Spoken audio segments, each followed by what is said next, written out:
All right. Hey, everybody, and welcome to day 2 of my 3-day live series on the importance of being you. Thank you again to everybody that watched the live last night and everyone that watched the replay. I have been getting amazing feedback all night and all day, and I really appreciate it. So, tonight we're going to do some work. We're going to do a little bit of work, okay? I have some questions that I'm going to pose. We're going to do some self reflection, and we're going to talk about two aspects of being your authentic self. We're going to talk about finding your voice and finding your magic, okay? So, let's jump in. Let's start with finding your voice. So, to me, finding your voice means valuing what you have to say, valuing your story, valuing what's already on the inside of you, right? Recognizing that it's impactful, recognizing that it's necessary, and recognizing that it's enough. It's already enough before you do anything else to it. Just the fact that you have a story, you have something to say is enough. Now, can you polish your voice? Can you develop your voice? Sure, right? That's one reason why I'm in this speaking course right now. But what God has given you and what God has given me, it's already on the inside and it's already enough.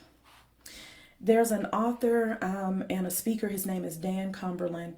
And in his article titled The Secret to Finding Your Voice, he said a beautiful statement that I wanted to share with you guys. So he says, when you find your voice, you don't find some new thing inside of you. Instead, you find a little more of you. You find a little more freedom to speak, to express, and to let yourself be heard. You find that your voice isn't anywhere other than on the inside of you, and it's not anyone else other than you. And so what he's saying is that your voice has always been there. Now, sometimes it's silenced, sometimes it's pushed down, and it's hard for us to identify it, but it's already there. And we know from last night, sometimes there's some internal things that silence our voice, like negative self talk and negative thinking. And sometimes it's external things that silence our voice. And so, as I was thinking about times when I've silenced my own voice, all right, God reminded me of my high school graduation. So I was salutatorian and we had to give a speech. The Val and the Sal both had to give speeches. And I was uber nervous and I tried to even talk my way out of giving the speech. All right. My English teacher, who everybody at my high school loved, she was in charge of the graduation program. And so she wasn't having it. She was like, no, you're doing your speech. And so I sat down and I know I got a dictionary and a thesaurus. And y'all, I came up with this really polished speech with like these $10 words, right? So word after word, because it's graduation, it's a big deal. And so in my mind, I needed to step up my game. I needed to do more than I had done because it was important. And my little message that I had wasn't important enough. I needed to do something different. And so when I took it in there to her, she looked at me and she was like, who wrote this? And I was like, I wrote it. And she said, Christy, this is not your voice and these are not your words. Now, y'all, she knew me, right? She knew me. Besides the fact that she had been my honors English teacher for 2 years, we had developed quite a bond, and she had even invited me to her church to speak for her youth day. So, like, she knew about me, right? And so when she saw this speech with no mention of God in it whatsoever, she was like, no, this is not it. And so, I kind of tried to go back and forth with her, but at her insistence, I started over, right? So I threw away the entire speech and started anew. And so when I took her the next draft, she was like, okay, this sounds like you.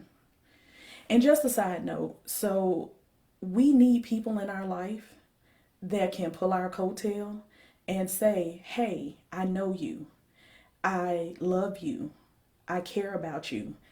What you're doing or what you're saying, that's not you, right? You might need to go back and rethink some things.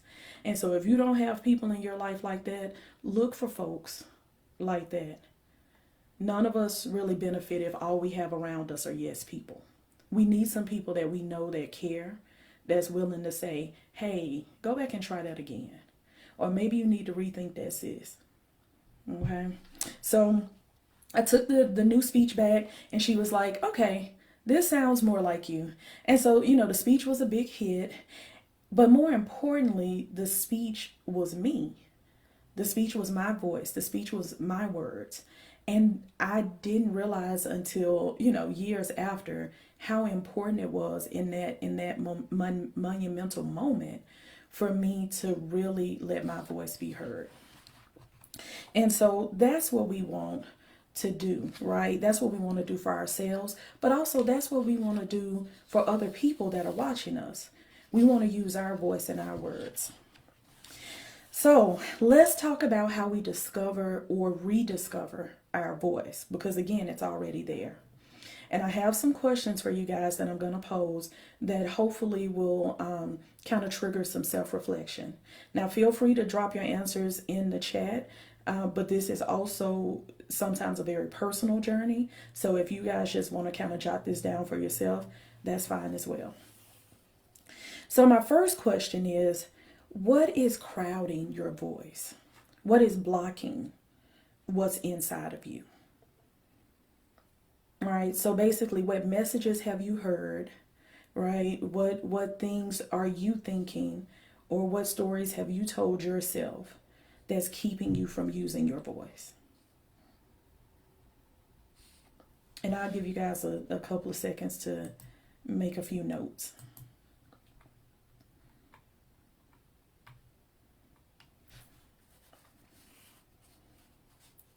My next question: what keeps you from feeling safe enough to use your voice? Right? If it's your internal thoughts, what are some things you can do to challenge your thoughts? And so one thing that I like to do, and I use it in therapy, I use it for myself, I tell my friends about it, I tell my family about it, is affirmations. Right? So you can write those, you can recite those. I actually had a patient recently that told me that she was recording her affirmations in her voice. And I can't take credit for it. That was an awesome idea that I did not come up with, but I did tell her I was going to use that. And so I'll talk a little bit later when we get into finding your magic. I'll talk to you guys about one of my favorite affirmations. But these affirmations can help you challenge negative thinking. And with the affirmations, you don't always have to believe it immediately. It might be an affirmation about something that you want to come true, right? So, the Bible tells us that the power of life and death it lies in the tongue. And so we have to speak things, even if they aren't right now, we have to speak them as though they were. And so that's where affirmations can come in. Now, if there are external things that are blocking your voice and keeping you from using your voice, right? One thing that's helped me is my social support system. So I told you guys already yesterday about a few people that, have made an impact on my life. And I just told you about one of my favorite teachers. I make it a point to keep good people around me, to keep people that can remind me of who I am and whose I am. All right. And so when I was thinking about my support system, I immediately thought about my brother. And so maybe my second or third year of grad school, I had to teach. And so my first time teaching, it was 300 students in like the auditorium style, right, classroom. And so first day of class, I go like 40 minutes early because that's what I do when I'm nervous. I prepare and over prepare and prepare again. And so I went about 40 minutes early to set up and just kind of be in the room. And I'm looking at this, large room. It's nobody in there at that time, but, I see all of these stadium seating and like you can tell that people are going to be sitting up and kind of looking down at you. And I pulled out my phone and I called my brother and I said, hey, so yeah, this not it. I don't think I'm going to be able to do this. I was like, we gonna just tell the folks, they're gonna have to get another teacher. We'll try this again, maybe with a smaller class. And he was like, what's wrong with you? So anybody that knows my brother, they know that he thinks that I can do anything.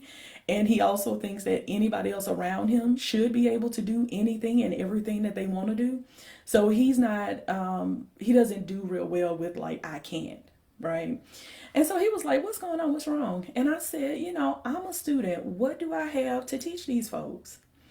And he was like, well, how old are they? And I said, they're freshmen, 18, 19 years old. And he said, listen, these folks don't know what you know and what you don't know. He was like, you really could get up there and tell them anything and they wouldn't know the difference. He was like, and I know that you know more than they do. So suck it up, buttercup, and get started with teaching. And so, sometimes that's what I need to get me moving. And again, if you don't have people like that in your life, find you some of those folks. And if you don't know how to find people like that, send me a DM and we can talk about it. So now back to our questions, because again, you guys and me, both of us are going to do some work tonight. So next question. When you're trying to find your voice, what are you passionate about? Right? So when you're thinking about like, what do I have to say? Do I have anything important to actually share? You definitely do. And a lot of times it comes out of our passion. So what are the things that you're passionate about? What are the things or where are the places where you want to see change? That's one place where you can start using your voice. Okay.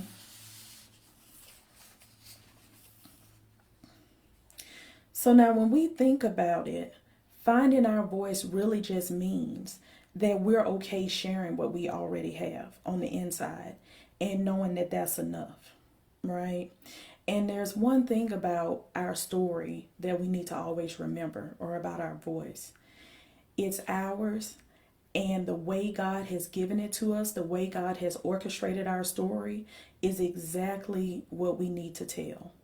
There are people that need to hear our words, and they need to hear them from us. So sometimes people, want to give their story over to somebody else for them to tell because they think that they'll tell it better, right? I know there have been times where I would say, hey, why don't you give them this idea? Right? I think this would be a good idea, but I don't want to say it. Why don't you say it? But a lot of times people need to hear it from you, and they need to hear it just the way that you would say it. And so that takes us into our next part, finding your magic. Now, finding your magic is similar to finding your voice, but the difference is your magic is the essence of you, right? Your magic is your tone. It's your accent, as people up here in Maryland keep reminding me that I have, right? It's the way you say things. It's the way you laugh, right? Those things are your essence. That's your magic. And so in this book that I wanted to show you guys tonight, one second, the Affirmation Journal for Women. This is a awesome affirmation book, and I'm actually going to drop the link for it in the post once I post the live. But there's one affirmation that really stuck with me, and it's one of my favorites.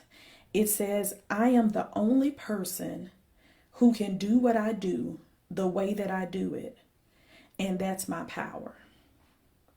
Now, I changed power to magic, because for me, that's really what we're talking about. We're talking about our essence. So I believe my power comes from God. My magic is my essence, right?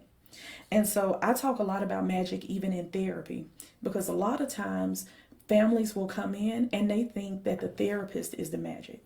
They think that there's something that I do in the room, right, that fixes the family or that fixes the kid. And so they feel like they need to keep coming back and coming back. And one thing that, we're trying to get them to see and get our trainees to see, you're the magic.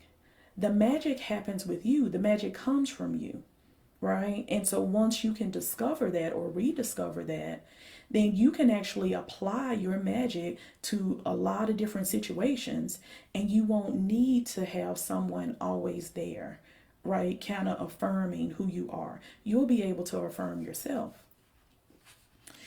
And so when we talk about magic, we know that magic is personal. You have your magic, I have my magic.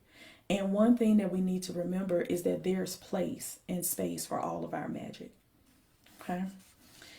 So here are some questions to help you find your magic.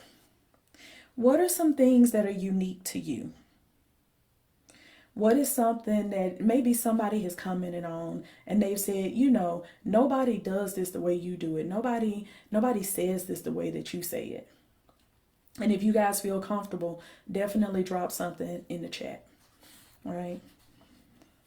So something that's unique to you.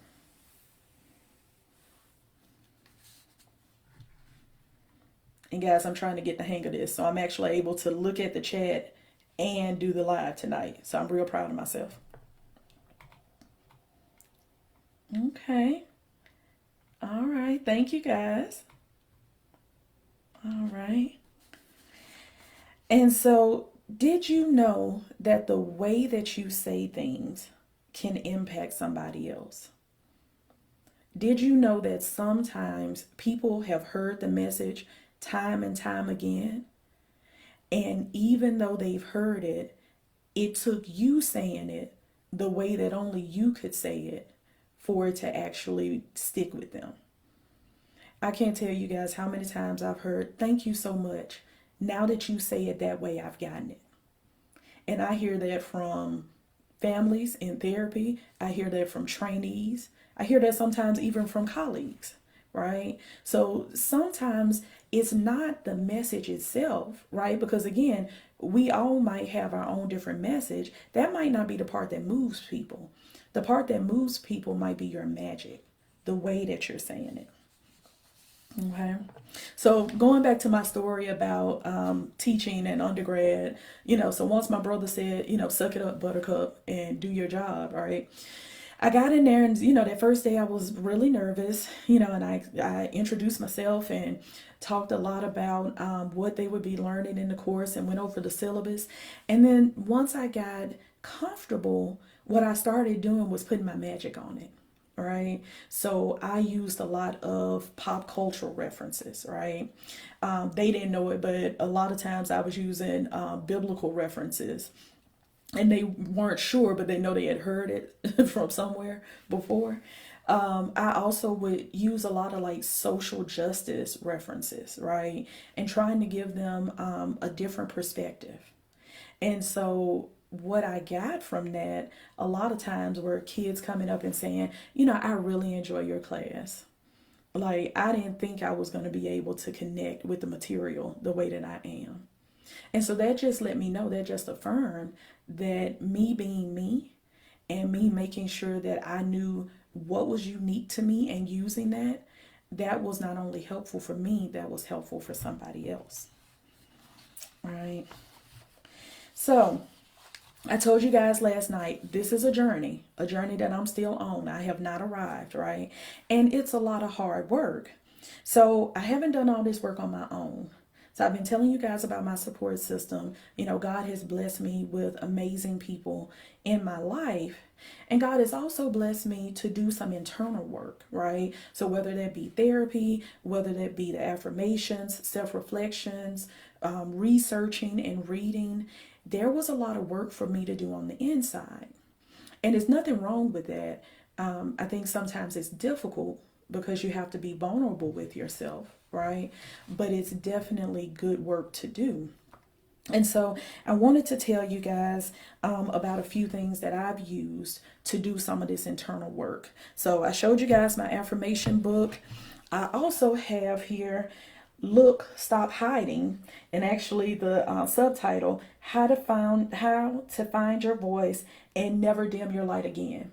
And so guys, this is my speaking coach. This is Dr. Kristen Guillory. And she's awesome. And this book is awesome. And she believes in work as well. So this is not just a book. It also has areas for you to write and do some self-reflection. Lovey from Love Nation. I know a lot of you might know who that is. Lovey has a book called The Professional Troublemaker. And that book is all about being yourself and kind of stirring up good trouble. All right. There's another book called The Big Leap by Gay Hendricks. And that book just takes you all outside of your comfort zone. And it actually helps you to remove some of those artificial barriers that we put in our own way, right? So Gay Hendricks really looks at like the negative thinking and looks at how we put ourselves in boxes and how we, once we kind of release our mind, God would take us to heights that we could not have even imagined. Okay, so if you feel that there's something blocking your voice, and if you feel that you haven't found your magic, start the journey of doing some of this internal work, right? You might want to reach out and get a therapist and do that work with them. Or if you're already in therapy or you've already had some experience with therapy, you might feel comfortable doing some of this work on your own. All right. But definitely think about the questions that were posed tonight. If you need me to, send me a message and I can go over the questions with you again. But I just wanted to leave you guys with this thought. Who are we doing this for? Who are we living this authentic life for? Right? So I'm living it for me first and foremost, but I'm also living it for the people coming after me. And, when I think about where God comes in at this, because He's everywhere and all over everything, I'm also living my authentic life because I want to give Him all the glory. And I want to make sure that I am walking in the purpose that He's given me. And I am doing all of the things that He would have me to do. And also receiving all of the blessings that He would have for me. So when it gets difficult to do some of this stuff, think about, who am I doing this for? All right, guys. So that's all I have for you tonight. Okay. So tomorrow is day 3. We're going to talk about filling your space, which is one of my favorite parts. And I'm going to have a few other things that I want to tell you about tomorrow night. And I'm even going to have a little surprise. Okay. So hopefully I'll see you guys same time, same place tomorrow. If you can't join the live, please, by all means, catch the replay. Have a good night, everybody.